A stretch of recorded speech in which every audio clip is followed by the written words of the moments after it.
ایک اور غلط فہمی شروع ہو گئی ہے جی، جین زی، یعنی پہلے ہی ذہن بنا دو کہ ان کا کام کھانا پینا اوڑھنا بچھونا اور مر جانا ہے، اس سے زیادہ زندگی کا اور کوئی مقصد نہیں ہے۔ یہ سارا کام کس پہ ہوتا ہے؟ نوجوانوں پہ۔ UNO کا سوشل انجینئرنگ پروگرام ہے، کبھی آپ نے سوچا یہ کیا ہے؟ یہ یہی نوجوانوں کو مس ڈائریکٹ کرنے کا پروگرام ہے۔ شیطان کا کیا کام ہے؟ گمراہ کرنا۔ تو گمراہ کرنے کے لیے کوئی بیانیے بناتا ہے کہ نہیں بناتا؟ دین کے نام پر بھی گمراہ کرتا ہے، بڑی نیکی کے مقابلے میں چھوٹی نیکی کی طرف راغب کر دیتا ہے۔ یہ شیطان کے طریقوں میں سے۔ تو آج کے دور میں نوجوان کے لیے حفاظت کا راستہ کون سا ہے؟ خالد محمود عباسی کو بولے نہیں ہونا چاہیے۔ میں کوئی پیغمبر نہیں ہوں، مجھے اللہ نے نہیں بھیجا ہے، تو مجھے نہیں بھیجا ہے تو جو اس وقت دنیا میں باقی موجود ہے رہنما، ان میں سے کسی کو بھیجا ہے، تو پھر میں ہدایت کے لیے کہاں جاؤں؟ نوجوان کہاں جائیں؟ اللہ کی کتاب، میں آپ کو سچی بات بتاتا ہوں، وہ آپ کا سچا رہنما ہے جو آپ کو اللہ کی کتاب سے جوڑتا ہے، جو آپ کو اپنی ذات کی طرف دعوت دیتا ہے۔ اسے خود معلوم ہو یا نہ معلوم ہو، کوئی نہ کوئی خرابی کی بنیاد بیچ میں موجود ہے۔ ضروری نہیں کہ وہ جان بوجھ کے غلط کام کر رہا ہو، غیر شعوری طور پر بھی غلط کام ہو جاتے ہیں۔ محفوظ راستہ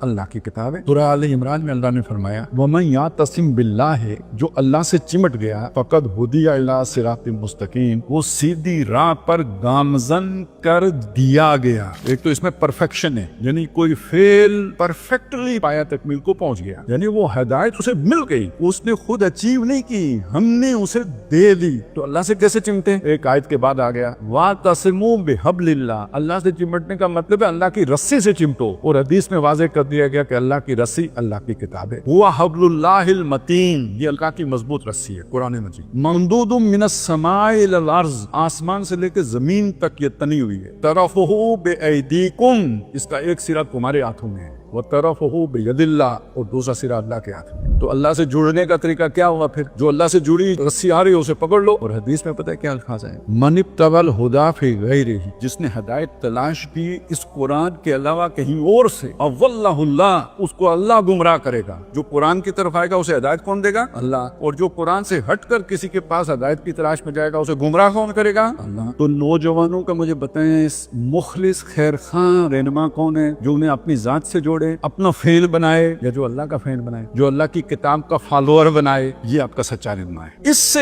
ہٹ کر جو بھی ہے نا، جانتے بوجھتے یا بغیر جانے بوجھے، وہ شیطانی راہوں پر پکارنے